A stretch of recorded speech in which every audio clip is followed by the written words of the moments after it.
Hello and I welcome you to Vigyan recharge. MBT यानी main battle tank. भाई साहब, इस मशीन ने जंगों का नतीजा बदला है। इसे हल्के में लेने की गलती मत कर देना, क्योंकि इसने फर्स्ट वर्ल्ड वॉर को पलटा है। इसीलिए इसे जमीन पर लड़े जाने वाली लड़ाई का दैत्य कहा जाता है। आइए जानते हैं इसका भूत, भविष्य और वर्तमान। बात है 1914 विश्व युद्ध की। ब्रिटेन और जर्मनी के सैनिकों ने 800 किलोमीटर लंबे गड्ढे यानी ट्रेंच खोद कर मोर्चा संभाल लिया और ऐसी स्थिति बना दी कि जो गड्ढे से बाहर निकलता उसको टपका दिया जाता। फिर ब्रिटेन की साइड से मैदान में उतरी एक ऐसी मशीन जिसने जंग का रुख ही पलट दिया, और वो था एक टैंक। टैंक के मैदान में उतरते ही जर्मन डिफेंस के परखच्चे उड़ गए। आओ चलते हैं समय में और पीछे और जानते हैं इसके पीछे किसका था दिमाग। फिर एंट्री होती है विंस्टन चर्चिल की। अगर ये आदमी आज जिंदा होता तो मैं इसे गालियां दे दे के मार देता। आओ बताता हूँ क्यों। जिस टाइम जनरल डायर ने जलियांवाला बाग में हमारे निहत्ते मासूम भाइयों बहनों पर चारों तरफ से कैद करके गोलियां चलाई थी, ये विंस्टन चर्चिल ब्रिटिश एम्पायर का secretary of state for war था। ऐसा हो ही नहीं सकता कि इसको ना पता हो कि जनरल डायर क्या करने जा रहा है। इतने सारे हिंदुस्तानी लोगों के खून से अपने हाथ रंगने के बाद भी विंस्टन चर्चिल ने बस यही कहा कि जी हमें तो बड़ा दुख है, बड़ा बुरा हुआ आपके लोगों के साथ। और आज तक इंग्लैंड ने अपनी इस हरकत के लिए कोई माफी नहीं मांगी है। चलो वापस चलते हैं अपने टॉपिक पर। मैं थोड़ा भटक गया था। एक हिंदुस्तानी होने के नाते मैं अपने पूर्वजों को दिए गए जख्मों को नहीं भुला सकता। मुझे थोड़ा जरूरी लगा तो मैंने आपसे शेयर कर दिया। चर्चिल ने ब्रिटिश इंजीनियर्स के बख्तरबंद गाड़ियों के सुझाव को मंजूरी दे दी, जिनकी मदद से ब्रिटिश आर्मी ने जर्मन पैदल सेना को जबरदस्त नुकसान पहुंचाया। लेकिन इसमें थी एक कमी। कीचड़ और गीली जमीन में ये थी बिल्कुल बेकार। तो अब सोचा उन्होंने बनाने का एक नया हथियार और चोरी कर डाली अमेरिकन टेक्नोलॉजी, ट्रैक्टर की। हाँ जी, मैं तो चोरी ही कहूंगा। हालांकि वो लोग इसे इंस्पिरेशन मानते थे। मतलब वो करें तो इंस्पिरेशन, हम करें तो चोरी। तो चोरी के डिजाइन से एक नई मशीन का हुआ जन्म, जिसका नाम था लिटिल विली, और ये था दुनिया का पहला टैंक। लेकिन कमी तो इसमें भी थी। अगर सामने एक बड़ा गड्ढा आ जाए तो ये था बिल्कुल बेकार। इसकी नाक उसमें फंस जाती थी और ये उससे बाहर नहीं निकल पाता था। इसके बाद अंग्रेजों ने बनाया बिग विली, और ये था जंग के मैदान में उतरने वाला एक राक्षस। बहुत बड़ा साइज और चारों तरफ घूमने वाली चेन। इसे मैदान में जिसने भी देखा उसके तोते उड़ गए। इसको आगे बढ़ता देख जर्मन सेना अपना मोर्चा छोड़ के भागने लगी, पर इसके अंदर बैठे लोगों के लिए ये किसी नर्क से कम नहीं था। बीचों बीच लगा इसका इंजन इतनी गर्मी पैदा करता था कि बैठने वाले के शरीर से पसीना झरने की तरह बहता था। जल्दी ही जर्मन सेना ने निकाल ली इसकी कमजोरी और मैदान में उतार दी तोप, जिसके गोलों ने इसके परखच्चे उड़ाने शुरू कर दिए। इसकी धीमी रफ्तार मात्र 3 मील प्रति घंटा और इसका बड़ा साइज इसके लिए सबसे बड़ी मुसीबत थी। अगर एक भी गोला सही निशाने पर लगा तो इसकी अर्थी उतनी पक्की थी।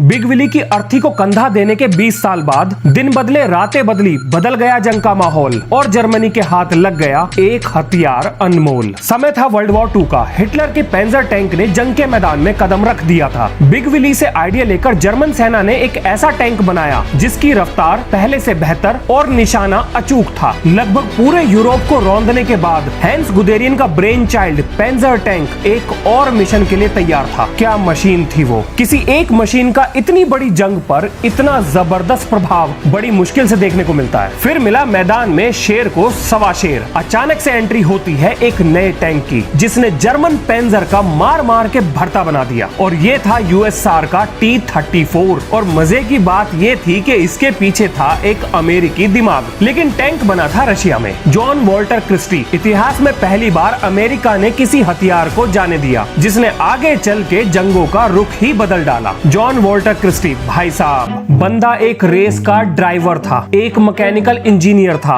और दुनिया में सबसे शक्तिशाली टैंक का इन्वेंटर था। ये आदमी रफ्तार के पीछे बिल्कुल बावला था। ये आदमी चाहता था कि एक टैंक उबड़ खाबड़ रास्ते पर पानी और दलदल में हर तरह की सतह पर एक रेस कार की तरह दौड़ लगाए। और फिर हुआ चमत्कार। बहुमुखी प्रतिभा के धनी वैज्ञानिक ने एक ऐसा टैंक बनाया जो 100 किलोमीटर प्रति घंटे की रफ्तार से दौड़ रहा था। कमाल की बात सुनो, अमेरिका ने अपने ही वैज्ञानिक के डिजाइन को बेकार बताकर उसका मजाक उड़ाया। बंदा ले गया बात दिल पर और जा पहुंचा रशिया के पास, जहां इनके आइडिया पर बनाए गए नए रशियन टैंक और इनकी आंधी में उड़ गई हिटलर की सेना। चलो टैंक इतिहास से बस इतना ही। अब बताता हूँ टैंक से जुड़ी अहम जानकारियां। टैंक का ऊपर का हिस्सा जो 360 डिग्री घूम सकता है उसे टरेट और नीचे के बख्तरबंद हिस्से को हल बोलते हैं। और इस जबरदस्त मशीन के इंजन को बिल्कुल पीछे लगाया जाता है। इस मॉडर्न इंजीनियरिंग मार्वल को चलाने की जिम्मेदारी 4 लोगों पर होती है, जिसका ड्राइवर इसे लेट कर चलाता है। जिस चेन रूपी ट्रैक पर इसके पहिए घूमते हैं उसे कैटरपिलर ट्रैक बोलते हैं। ये बना होता है स्टील का, जिसे रबर पैड जोड़कर रखते हैं। भारतीय सेना के मेन बैटल टैंक अर्जुन में दोनों तरफ 7-7 पहिए लगाए गए हैं और हर एक पहिए के लिए अलग से न्यूमेटिक सस्पेंशन का इस्तेमाल किया गया है, यानी हवा की मदद से उबड़ खाबड़ जमीन के झटकों को झेलने का जुगाड़। इन 7 पहियों के अलावा 2 और पहिए इसमें होते हैं, जिनमें से एक मेहनती और दूसरा बिल्कुल निकम्मा है, यानी काम करने का ड्रामा करता है। मजाक नहीं, इस बार मैं सीरियस हूँ। इंजन साइड वाले व्हील में गियर की तरह दांत होते हैं और ये अकेला इंजन से आने वाली पावर की मदद से चेन बेल्ट को घुमाता है। दूसरा व्हील बस इसको अपने ऊपर से होकर जाने के लिए लगाया गया है, ताकि चेन शार्प एंगल की वजह से रगड़ा ना खाए। और अगर आप ये सोच रहे हैं कि इस भारी भरकम पहाड़ को घुमाने के लिए स्टीयरिंग को घुमाकर टैंक को घुमा लोगे तो भाई साहब फिर ना चलेगा आपसे ये टैंक। इसे चलाने के लिए ट्रैक्टर चलाने का एक्सपीरियंस होना चाहिए। शॉर्ट में बोलूं तो हमारे देश के किसान सड़क पर इसकी रेल बना सकते हैं। वैसे हमारे देश के किसान तो किसी की भी रेल बना सकते हैं। देश का जवान और देश का किसान, बस ये 2 लोग ही हैं जिनकी वजह से देश की सीमा और देश का खाद्यान्न भंडार दोनों सुरक्षित है। मेरे पास एक्चुअल डाटा तो नहीं है, पर मुझे ऐसा लगता है कि देश की रक्षा के लिए सबसे ज्यादा बच्चे किसान परिवार से ही होते होंगे।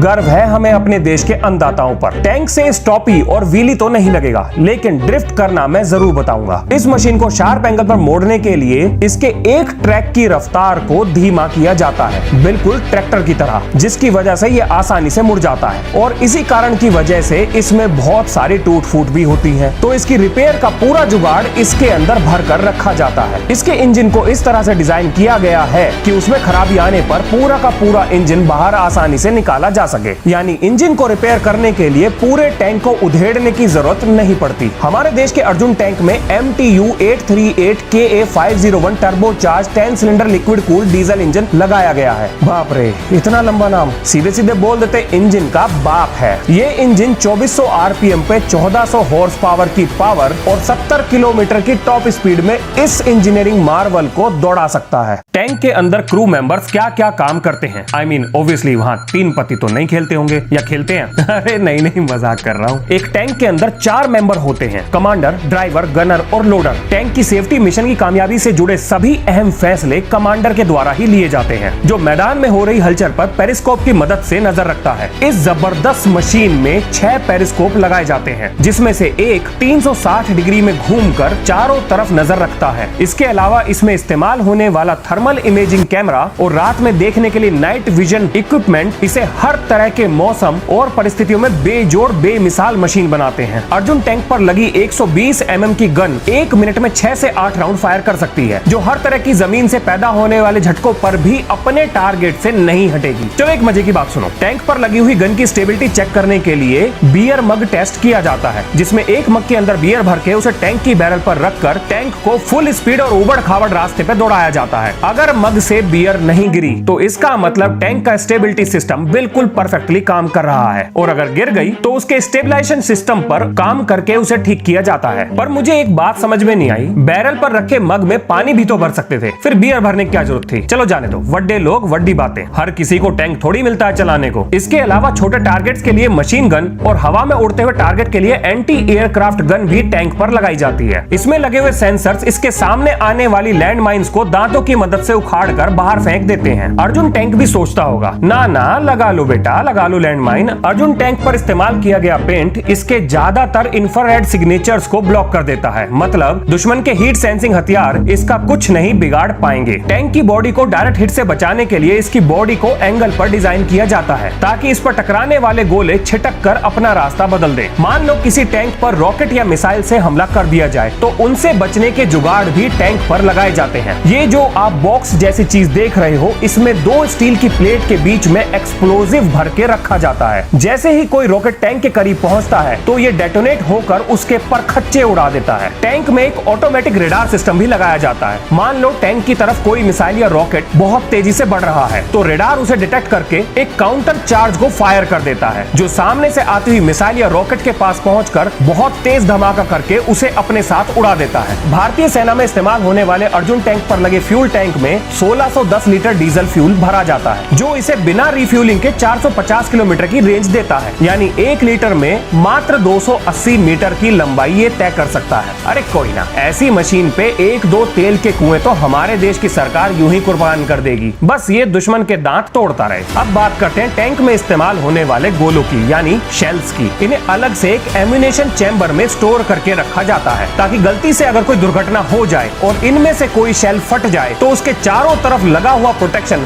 बाकी एम्यूनेशंस और क्रू मेंबर्स को उससे होने वाले नुकसान से बचा लेगा। इसके चारों तरफ की गई कवरिंग एक जबरदस्त प्रोटेक्शन देती है। टैंक में इस्तेमाल होने वाले शेल्स को 3 कैटेगरी में बांटा गया है। पहला, जो टैंक की प्रोटेक्शन को भेद सके। दूसरा, जो टैंक की सतह पर टकरा के बहुत तेज धमाका करे ताकि टैंक के अलग अलग हिस्सों में आग लग जाए। तीसरा, जो टैंक की सतह पर टकरा कर उसमें छेद करके टैंक के अंदर क्रू मेंबर्स और लगे हुए इक्विपमेंट्स को बहुत ज्यादा नुकसान पहुंचा सके। अब जान लो बोर इवैक्यूएटर के बारे में। ये जो आप टैंक की बैरल में मोटा सा गोला देख रहे हो, इसका काम होता है शेल को फायर करने के बाद उत्पन्न हुए धुएं को टैंक के अंदर जाने से रोकना। इसे हम बोर इवैक्यूएटर के नाम से भी जानते हैं। और अब बस हो गया, वीडियो खत्म। वीडियो अच्छी लगी तो सब्सक्राइब करो, घंटी बजाओ और बोलो मेरे संग जय हिंद जय भारत।